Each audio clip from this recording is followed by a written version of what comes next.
Assalamualaikum warahmatullahi wabarakatuh.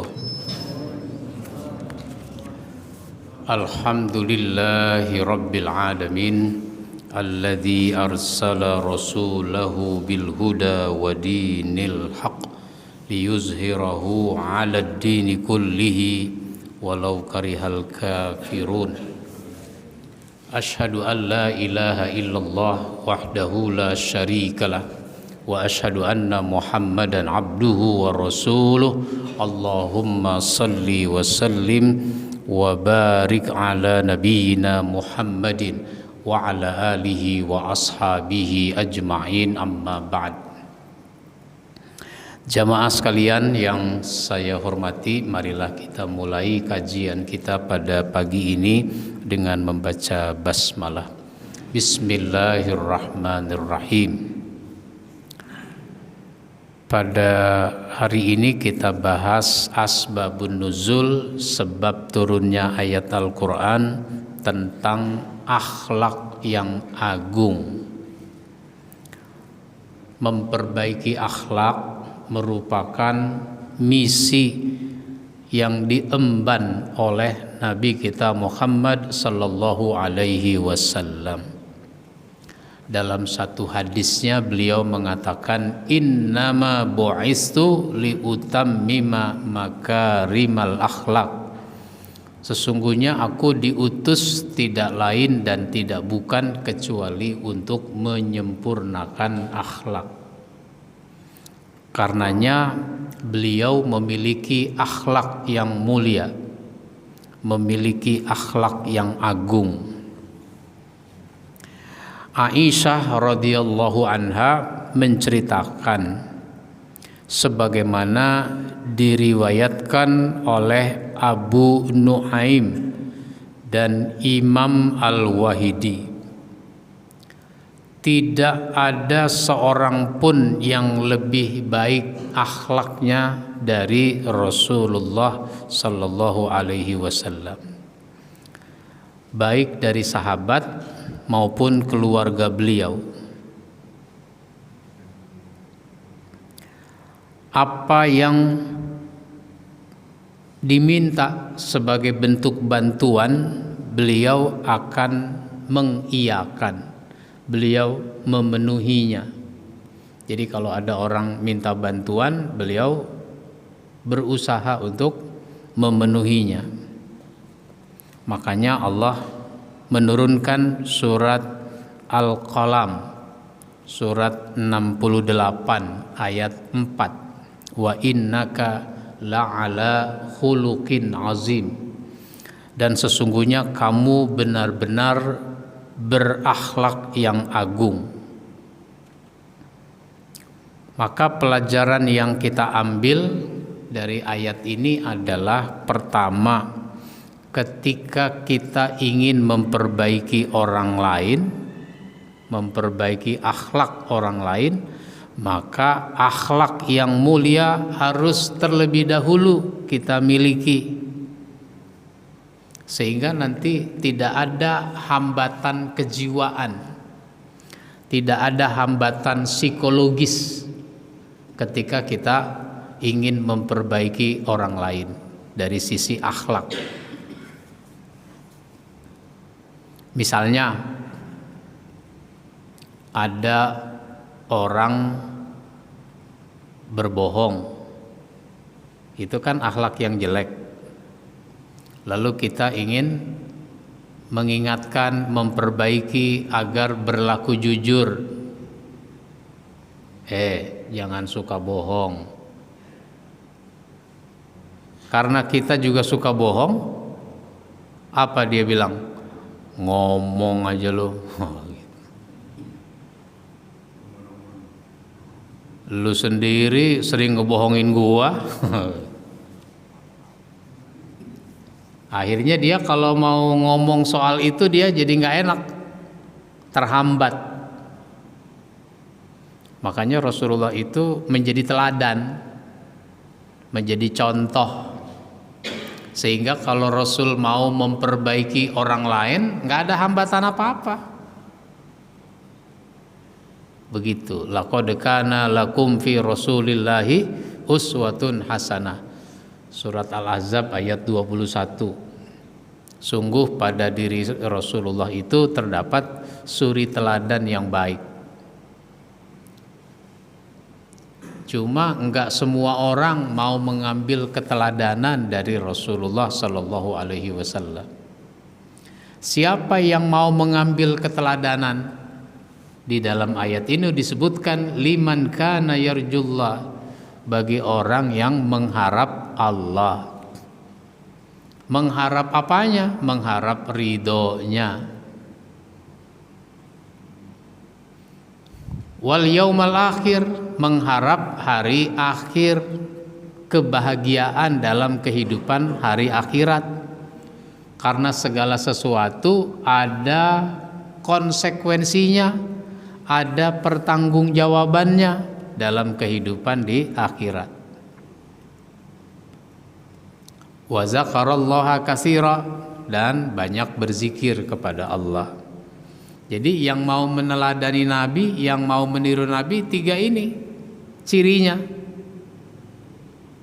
Mengharap Allah, mengharap kebahagiaan dalam kehidupan di hari akhirat, dan orangnya banyak berzikir kepada Allah. Maka Rasulullah Sallallahu Alaihi Wasallam menunjukkan akhlaknya yang agung, akhlaknya yang mulia, baik dalam hubungan kepada Allah maupun dalam hubungan dengan sesama manusia. Contohnya banyak.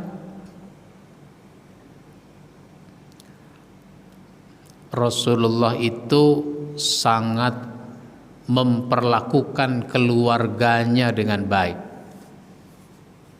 sehingga beliau mengatakan khairukum li ahlihi wa ana khairukum li ahli. Sebaik-baik kamu adalah yang paling baik terhadap keluarganya, dan aku adalah orang yang paling baik pada keluargaku. Nah, itu ditunjukkan kepada istri, kepada anak, kepada cucu, dan seterusnya. Beliau tunjukkan akhlaknya yang baik. Contoh, Rasulullah itu punya cucu namanya Umamah.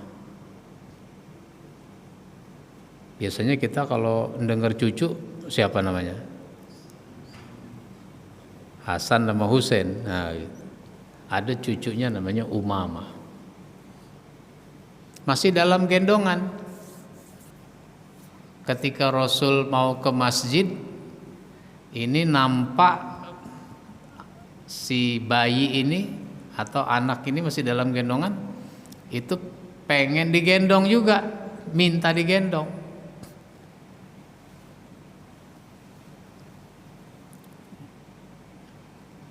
Dia belum bisa jalan, masih dalam gendongan. Kan kadang-kadang cucu itu atau anak segitu itu menyodorkan dirinya minta digendong. Ya, padahal Rasul mau ke masjid. Ya sudah, digendong aja tuh anak. Digendong, bawa ke masjid. Rasulullah sholat sambil menggendong. Allahu Akbar, berdiri sambil menggendong, ruku sambil menggendong, iktidal sambil menggendong, sujud yang nggak bisa digendong karena tangan harus diletakkan dua-duanya. Maka ini diletakkan di sampingnya, sujud, duduk, sujud, mau berdiri digendong lagi tuh anak. Kalau imam zaman sekarang dikata apa tuh begitu? Ini mau sholat apa mau ngomong cucu? Itu sebuah contoh.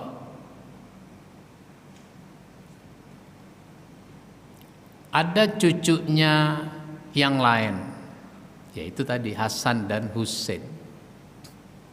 Rasul sedang sholat jadi imam,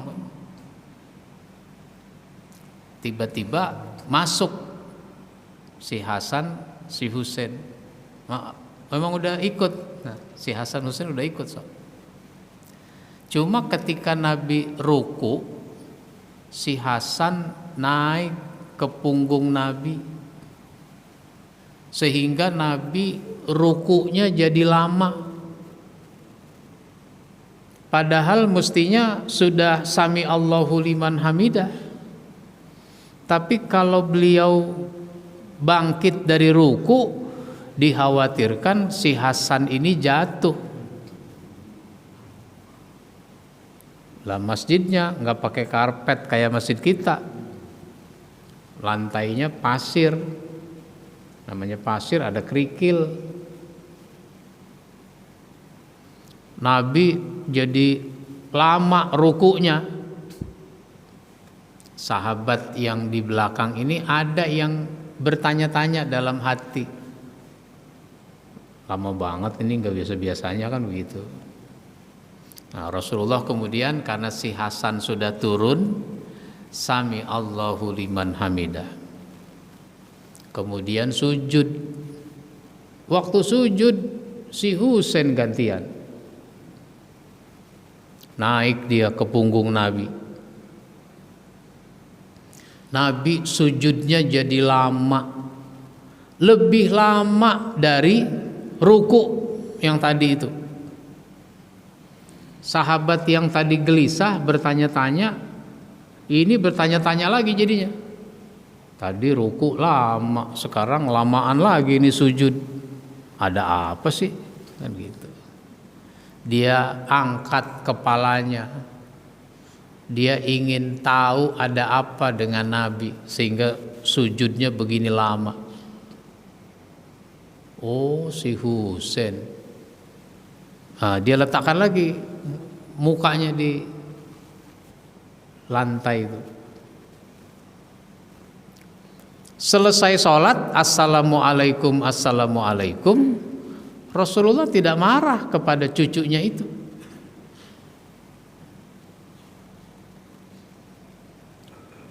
Rasul tidak bilang apa? Ini anak dasar kurang ajar. Orang lagi sholat diganggu. Enggak ngomong begitu. Apalagi tidak ada anak-anak yang kurang ajar.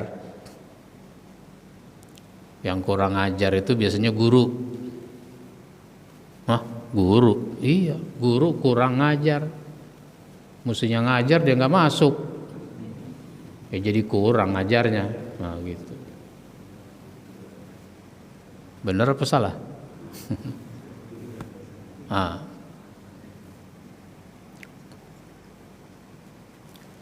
Itu contoh. Rasul itu punya anak yang sudah berumah tangga. Misalnya Fatimah. Fatimah itu menikah dengan Ali bin Abi Thalib. Ali bin Abi Thalib duitnya nggak banyak. Dia banyak ilmunya. Kalau duitnya mah nggak banyak. Kalau sekarang orang mencari ilmu buat nyari duit. Sehingga ukuran orang sukses itu kalau duitnya banyak. Yang susah dapat duit banyak ya korupsi. Biar supaya dibilang sukses.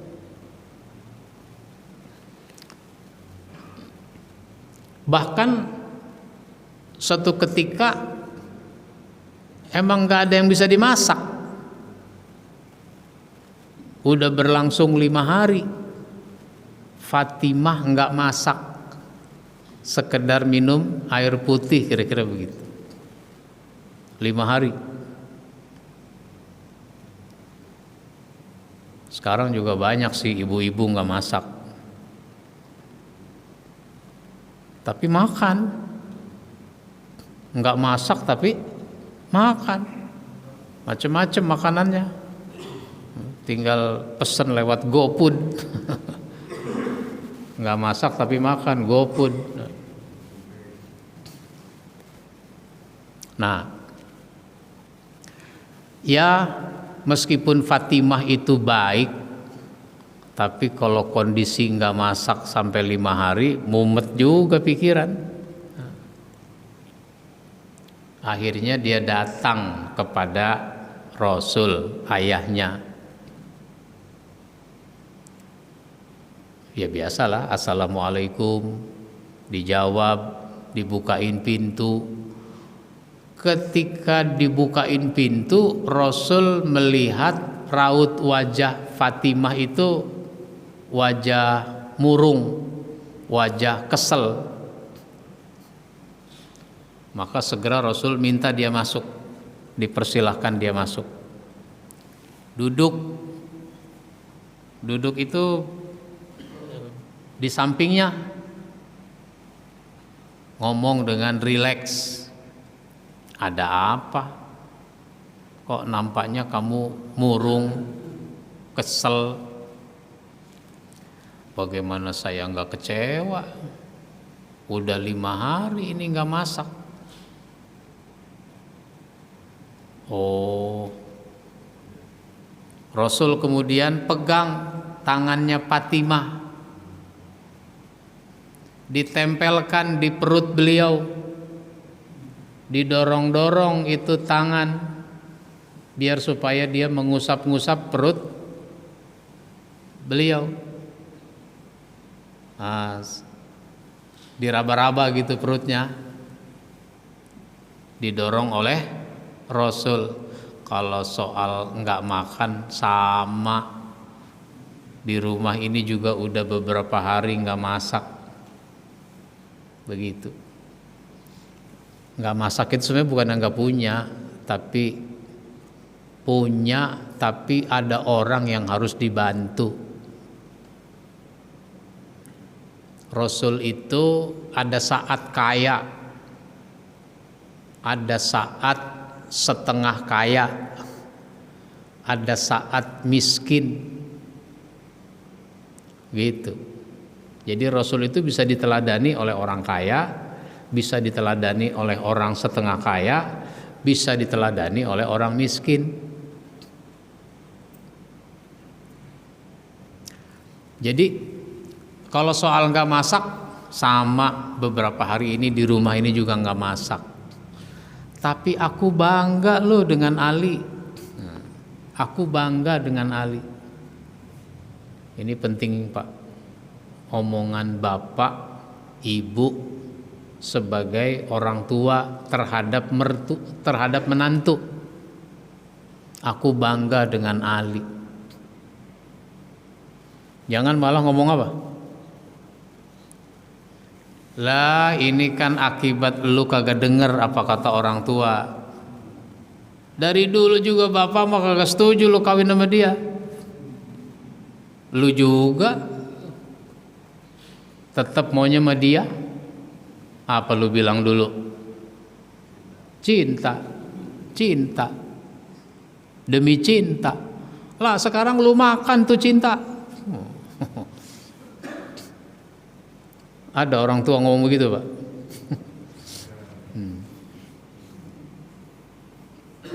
Itu kalau istilah kita ibarat udah jatuh ketiban tangga. Kalau tangganya dari aluminium masih mending, enteng. Tangganya dari besi, tangganya dari kayu mahoni lagi. Nah begitu. Itu namanya Rasul berlaku baik pada anaknya, pada cucunya. Begitu juga pada istrinya. Beliau berlaku baik pada istrinya.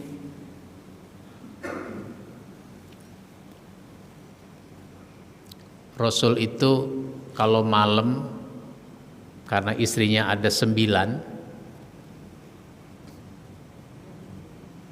itu kalau malam Rasul menunjukkan keadilan sebagai suami dengan berbagi waktu pada malam hari. Jadi malam itu digilir, malam Senin di sini, malam Selasa di sana, malam Rabu di sana lagi, sanoan lagi, dan seterusnya begitu. Nggak cukup tuh waktu seminggu, karena seminggu cuma 7, ini 9.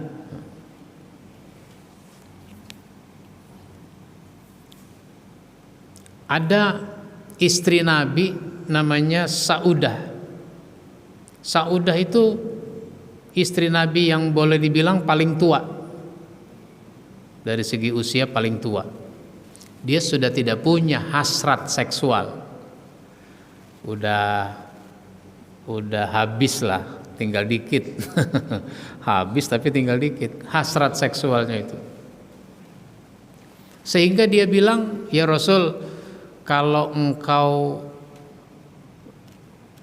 enggak bermalam di sini, di rumah saya, enggak apa-apa,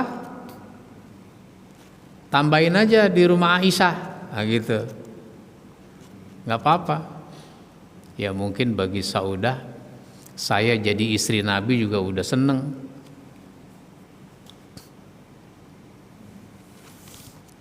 Tapi enggak, Rasul tetap bermalam di rumah semua istrinya.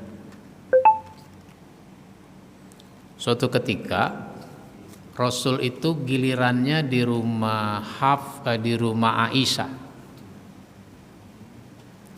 Tapi dari siang Rasul udah bilang, saya nanti malam kan di sini, cuma saya ada banyak keperluan, jadi mungkin saya pulang udah larut malam. Oh iya, nggak apa-apa. Maka malam itu Aisyah nunggu Rasul pulang, nunggunya di ruang tamu. Kalau rumah kita tuh di ruang tamu.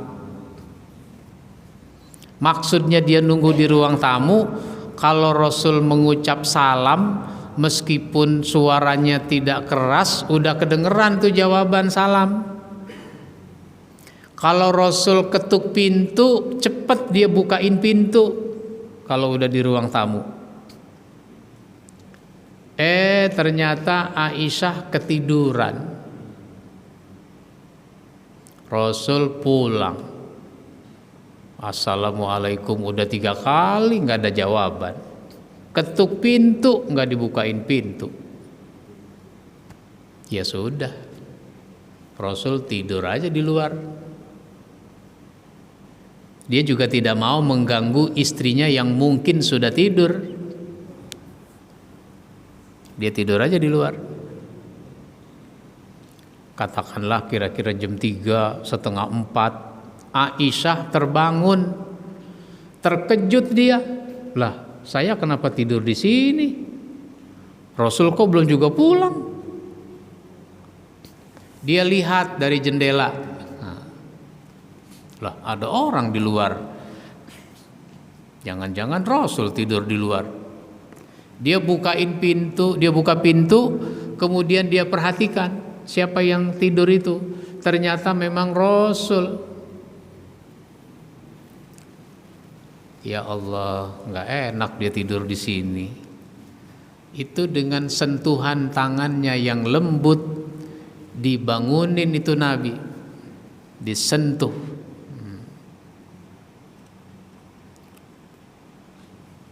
Ada ibu-ibu nggak ini? Bu, ada bu? Nggak ada, nggak nyaut. Saya bilang, Bu, kalau suami lagi tidur tergeletak di lantai, ngebanguninnya jangan pakai kaki, dengan sentuhan tangannya yang lembut gitu. Ini kadang-kadang laki lagi tidur di lantai atau anak dibangunin pakai kaki. Lu kira bola? Rasul terbangun. Kalimat pertama yang diucapkan oleh Aisyah adalah permohonan maaf. Maafkan saya ya Rasul. Engkau jadi tidak enak tidur di sini karena saya ketiduran. Kalau Bapak ngalami begitu, kira-kira Bapak ngomong apa tuh? Hah? Sampai ada laki ngomongnya apa? Lu kalau tidur emang udah kayak kebo. Ya Allah, istrinya yang dicintai dibilang kayak kebo. Apa kata Rasul? Tidak ada yang perlu dimaafkan, engkau tidaklah bersalah. Gitu. Yang namanya orang ketiduran kan gak salah. Saya lagi ceramah, Bapak ketiduran, Bapak gak salah. Namanya juga ketiduran, itu namanya gak salah. Hari Jumat khotib berkhutbah, Bapak ketiduran gak? Ketiduran juga, duduk ketiduran. Itu nggak salah. Namanya juga ketiduran, nggak sengaja. Cuma nggak sengaja kok tiap Jumat. Oh, tiap Jumat ketiduran. Nah, kalau tiap Jumat ketiduran itu namanya udah sengaja.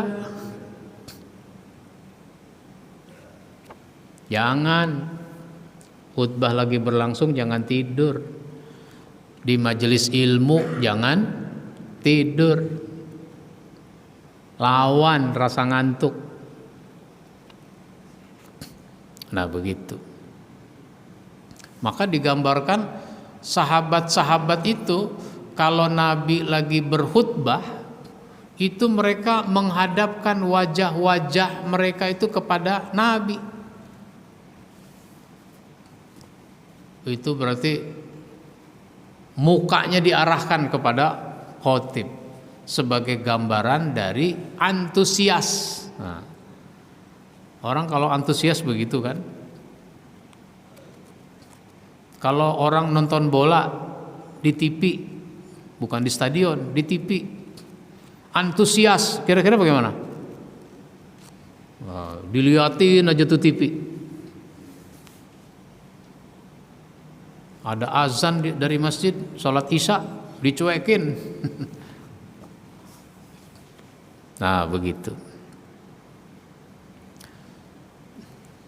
Tidak ada yang perlu dimaafkan, engkau tidaklah bersalah.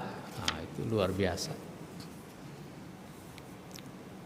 Nah kalau sudah berlaku baik pada keluarga, nanti baru dikembangkan berlaku baik pada orang lain. Kalau itu tadi istri, anak, cucu. Kita ini punya orang tua. Maka berlaku baik pada orang tua. Perlakukan orang tua dengan akhlak yang baik. Bahkan istilah yang digunakan itu adalah birrul walidain. Berlaku baik pada kedua orang tua itu diistilahkan dengan birrul walidain. Albir itu kebaikan yang banyak. Albir itu kebaikan banyak. Ada al khair, khair juga baik. Ada ma'ruf, itu juga baik. Nah, kalau albir itu kumpulan dari kebaikan. Dengan kata lain, kebaikan yang banyak. Maka kalau disebut birrul walidain itu artinya kita sebagai anak harus berlaku baik dengan sebanyak-banyaknya kebaikan, dengan sebesar-besarnya kebaikan kepada orang tua. Cuma sayangnya kita pada saat jadi anak kita itu suka berhitungan. Begitu nggak Pak? Pada saat kita jadi anak kita berhitungan pada orang tua. Saya suka mencontohkan, adiknya nelpon, "Bang, emak sakit bang." Ya emang begitu orang kalau udah tua, sakit melulu. Nggak dibawa ke dokter? Udah dah nggak usah, saya sayang duit aja. Sesehat-sehatnya emak ya begitu. Nah, itu namanya perhitungan. Kalau bapak terhadap anak begitu nggak? Enggak. Anak sakit, kayaknya udah harus dibawa ke dokter, bawa ke dokter. Nggak punya duit, urusan belakangan kalau duit mah. Yang penting dibawa dulu nih anak. Sambil pergi ke dokter, dia nelpon kawannya, "Bang, saya lagi mau ke dokter nih, anak saya sakit. Bisa bantu nggak bang? Saya lagi nggak punya duit banget ini. Bisa bantu nggak? Pinjem dulu." Nah begitu. Karena dia berteman akrab, dibantu, pinjem. Atau wah udah nggak usah dipinjem, pakai aja, saya kasih. Gitu. Jangan sampai dia ngomong begitu karena yang dulu juga minjem belum dibayar. Udah gua kasih aja. Jangan begitu. Dia betul-betul memang mau ngasih, bantu sama temen namanya.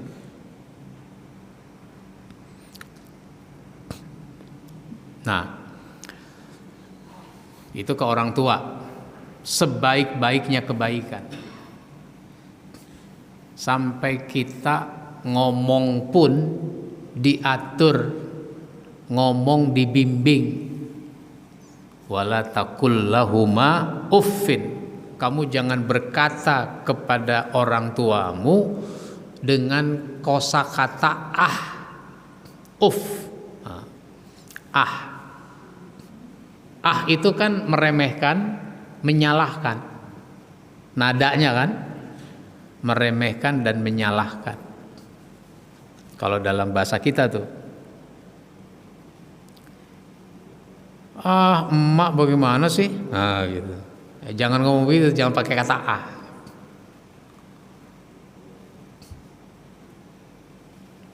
Jadi ngomong aja dengan sebaik-baik perkataan.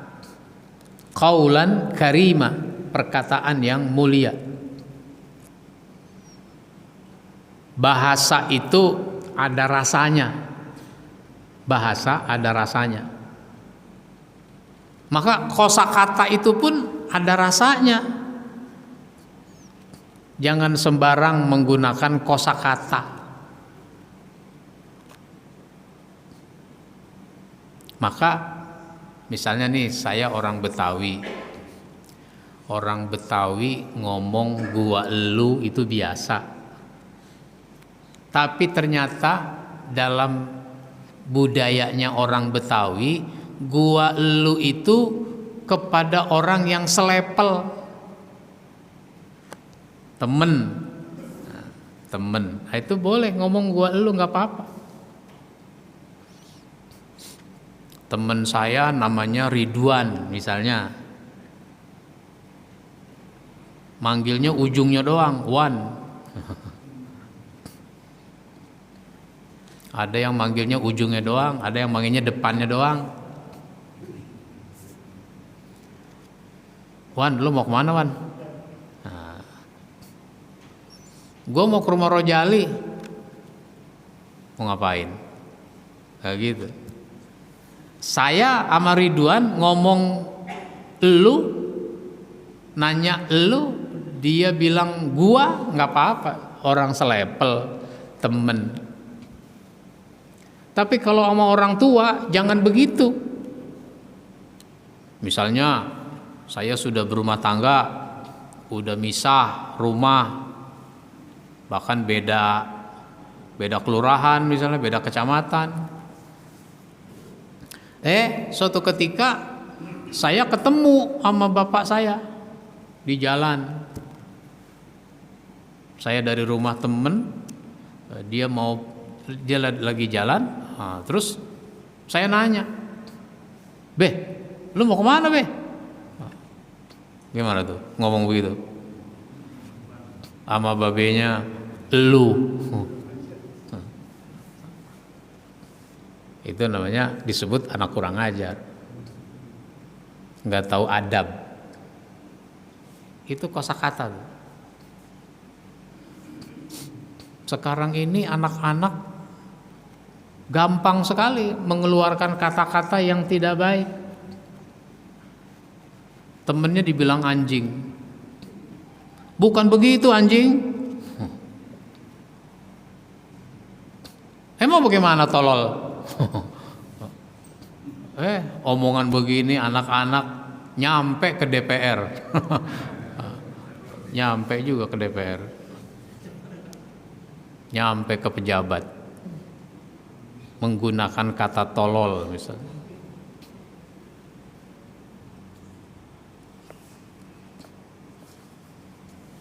Itu contoh kosakata. Bahasa itu ada rasanya.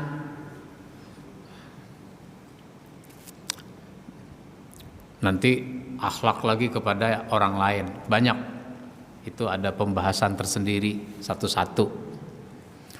Nah sekarang kalau kita ingin membangun akhlak yang mulia, itu dari mana mulainya?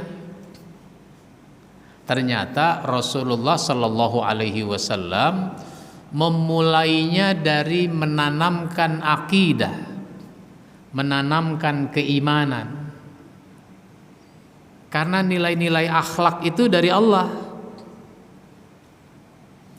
Kalau kebaikan-kebaikan dari manusia itu namanya etika.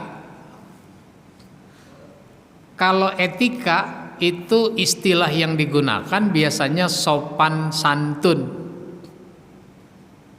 Sopan santun itu dari manusia.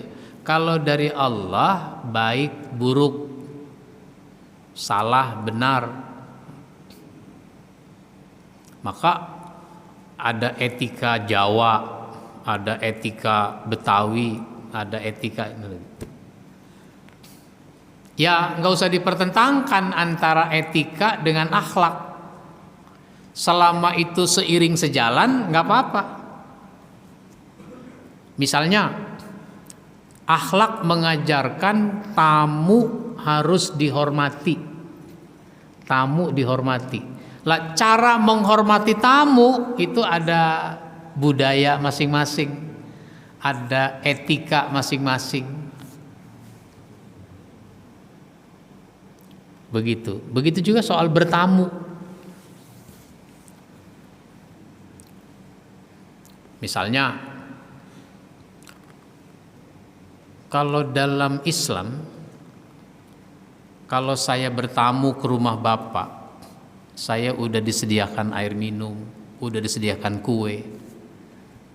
Disediakan itu sudah boleh diminum, udah boleh dimakan. Nah, tapi kadang-kadang budaya kita nunggu dipersilahkan. Padahal kita udah pengen banget tuh. Ini tuan rumah belum mempersilahkan juga dari tadi. Padahal nggak apa-apa. Itu nunggu dipersilahkan itu namanya sopan santun di suatu tempat.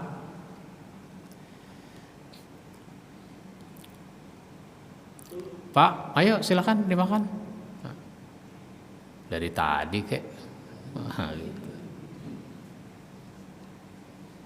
Lalu dia minum, dia makan. Gitu. Apalagi kalau makannya makan nasi dengan lauk pauk, ditawari makan. Ayo, ditawari mau aja lagi.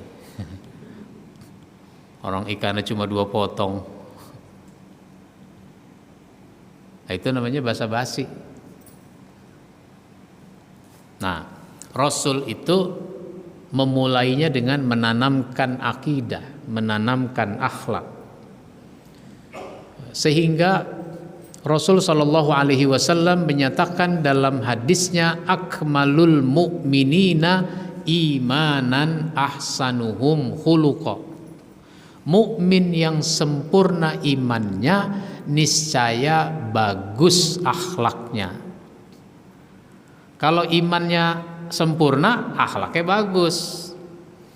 Kalau orang akhlaknya jelek, pertanda imannya tidak sempurna. Karena kalau orang imannya sempurna, dia harus menunjukkan keimanan, dan keimanan itu ditunjukkan salah satunya dengan akhlak yang mulia.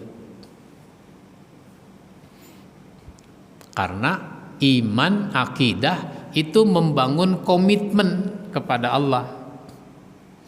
Komitmen kepada Allah. Kalau sudah komitmen kepada Allah, nanti dia tunjukkan salah satunya dalam bentuk akhlak yang mulia. Kenapa? Karena Allah yang memerintahkan, yang menyuruh orang untuk berakhlak yang mulia. Nah, begitu.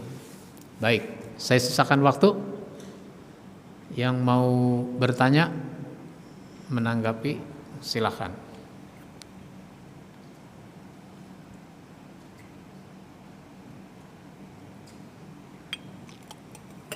Ya.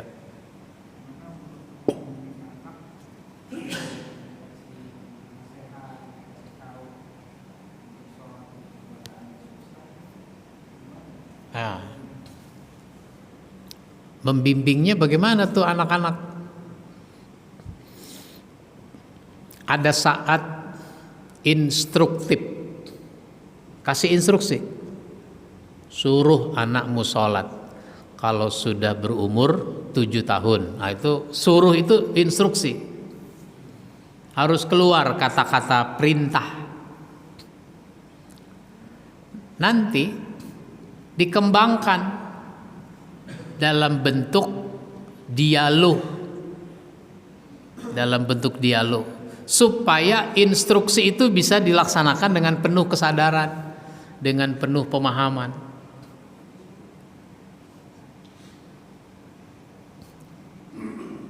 Nah, sholat itu perlu apa enggak? Perlu. Perlunya apa?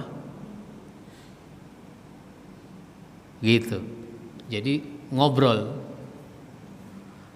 Maka Nabi Ibrahim mencontohkan pada kita bagaimana beliau mendapat perintah dari Allah untuk menyembelih Ismail, dan ini juga terkait pelaksanaan dengan Ismail. Maka Nabi Ibrahim ingin pemahaman, kesadaran tumbuh dari dalam jiwanya. Maka Ibrahim ngajak ngobrol. Nak, aku lihat dalam tidurku bahwa aku menyembelih kamu. Kamu punya pendapat enggak tentang mimpi bapak itu? Minta pendapat. Nah, padahal Nabi Ibrahim udah yakin ini perintah. Namanya udah yakin ini perintah, tinggal laksanakan. Tapi kenapa masih minta pendapat? Minta pendapat itu supaya Ismail paham dan muncul kesadaran dari dalam dirinya, dan sebagai bapak dia mesti tahu ini Ismail paham apa enggak, mau apa enggak, menyadari apa enggak, begitu. Pakai ngobrol. Cuma kita ini kayak orang sibuk banget gitu. Kayak orang sibuk banget, sehingga merasa nggak ada waktu buat ngobrol. Akhirnya serba instruktif, apa aja instruksi. Makan, belajar, sholat, serba instruksi kan? Kenapa nggak nanya udah sholat apa belum? Mau ikut bapak nggak? Kemana? Bapak mau kemana nih sekarang? Mau ke masjid. Oh iya. Mau ikut nggak? Dan seterusnya begitu.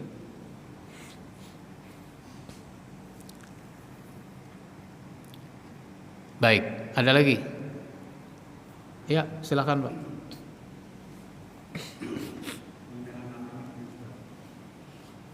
Seringkali di dalam salat berjamaah di masjid itu ada orang tua membawa anaknya yang masih balita lah.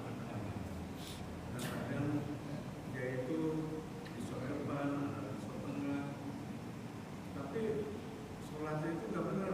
Artinya dia bermain-main aja gitu loh. Nah ini bagaimana kita cara memberitahu orang tuanya? Ya. Ya kalau merujuk pada cerita Nabi dengan cucunya itu nggak ada masalah berarti membawa anak ke masjid boleh saja, nggak ada masalah. Nabi itu bijaksana, termasuk salah satunya kepada anak-anak. Nabi kan lagi memimpin sholat, lagi baca Al-Fatihah. Rencananya mungkin Nabi mau baca setelah Al-Fatihah ini yang agak panjang. Bukan panjang, agak panjang. Ya kalau standar kita wal asri sama kulhu kan, kalau imam baca sabihis kalau imam baca lam yakunil, apalagi amma yatasa'alun, kita bilang panjang banget, padahal cuma agak panjang. Nah, ketika sedang baca Al-Fatihah hampir selesai, ternyata terdengar suara anak balita itu tadi menangis. Kalau anak menangis kan ibunya terganggu. Yang paling terganggu itu ibunya. Nah, maka Rasul memilih bacaan yang pendek. Selesai sholat, ada yang nanya tuh sahabat, ya Rasul, apa engkau ada keperluan? Enggak. Kok sholat lebih cepat dari biasanya? Apa kalian tidak dengar tadi ada anak kecil menangis? Iya, kami dengar. Dengan sebab itulah saya mempercepat sholat ini, maksudnya memilih bacaan yang pendek. Rasul nggak ngomel, Rasul nggak marah pada ibu itu. Bu, siapa itu yang bawa anak? Lain kali kalau ke masjid jangan bawa anak dong, mengganggu. Enggak begitu. Nah sekarang tinggal diatur. Misalnya yang bawa anak ngambil posisinya paling pinggir misalnya sana, paling pinggir sana, untuk mengurangi kemungkinan gangguan. Dia mau paling pinggir, cuma orangnya belum pada datang, akhirnya dia ke tengah. Gitu. Ini kadang-kadang kita juga datangnya lambat, akhirnya yang bawa anak ngambil ke tengah karena belum terisi. Lah kalau dia langsung ngambil ke pinggir, imamnya bilang apa? Pak, ke tengah. Karena nggak boleh putus saf itu. Jadi diatur. Maka masjid itu bagus kalau punya tim yang menangani anak-anak. Ada timnya itu pakai pakaian khusus, seragam misalnya, warnanya warna apa, sehingga orang tahu kalau dia petugas di masjid ini. Anak-anak itu ditanya oleh si tim itu, kan tidak selalu dia datang bersama orang tua. Kamu kok ke masjid sendiri, bapak kemana? Bapak belum pulang. Hah? Belum pulang? Iya, pulangnya jam berapa? Nggak tahu. Loh, kok nggak tahu Bapak pulang jam berapa? Iya, saya bangun tidur, Bapak udah pergi. Saya udah tidur, Bapak belum pulang. Ada nggak yang begitu, Pak? Kerja, sholat subuhnya di stasiun. Sholat subuhnya di stasiun. Karena kalau dia sholat subuh dulu di masjid, terus pulang, ganti pakaian, berangkat, ketinggalan dia. Dia sholat subuhnya di stasiun. Ada tuh yang begitu, Pak.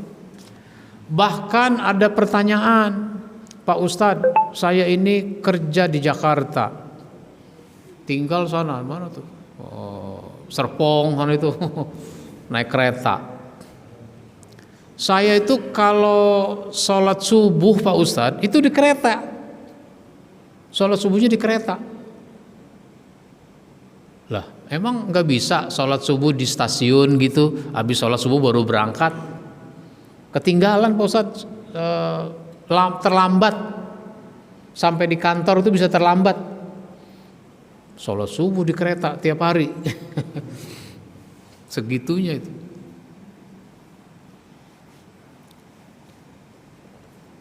Kantornya di mana, Pak? Di Majestic, Kebayoran Baru. Kalau begitu Bapak tinggalnya di Kebayoran Baru aja.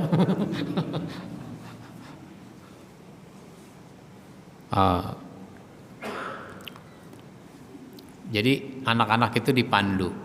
Ya sudah, kalau begitu selama kamu ada di rumah, selama kamu ada di masjid, anggaplah ini ayahmu. Jadi anak angkat, Pak. Ini ayahmu selama di masjid. Udah makan apa belum?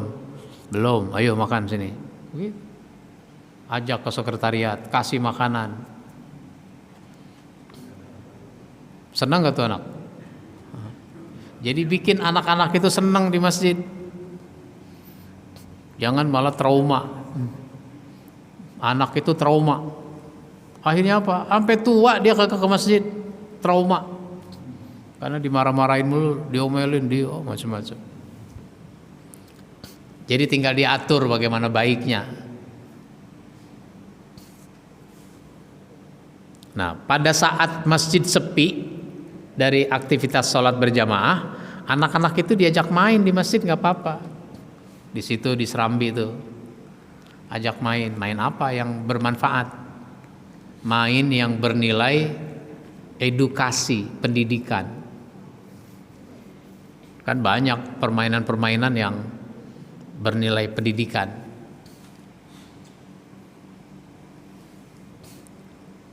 Misalnya ada kartu warna-warni. Nah, di sini ada, kalau kartunya kotak. Nah, ini ada kotak. Kotaknya diwarnai juga sewarna dengan kartu itu. Nah, pilih warna yang sama, letakkan di kotak ini. Nah, ini kartu hijau, nih kotak hijau, taruh sini, gitu. Itu kan